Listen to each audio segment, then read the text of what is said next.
দেখেন এটা হচ্ছে রাস্তার পাশে ক্যামেরা লাগা রাখছে। এটা হচ্ছে রাস্তা।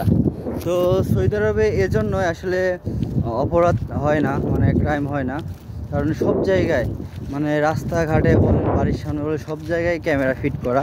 তো এই জন্য আসলে অনেকেই অকারেন্স করতে চেয়েও পারে না, কারণ ক্যামেরায় ধরা খেয়ে যাবে এই ভয়। এই দেখেন সামনে দেখাচ্ছে একটা ক্যামেরা।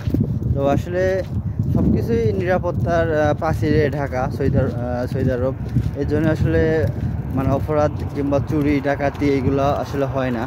এই যে ক্যামেরা, মানে চারিদিকে ক্যামেরা। এই দেখেন এই বিল্ডিংয়ের সামনে ওখানেও তিন চারটা ক্যামেরা। তো রাস্তায় তো আরও ক্যামেরা আছেই। তো আসলে ক্যামেরার ভয় আরও সৌদি আরবের নিয়ম কারণ অনেক কঠিন। এই জন্য আসলে রাস্তাঘাটে গাড়ি ফেলায় রাখে, চুরি হয় না কিংবা মানুষ টাকা নিয়ে যায়।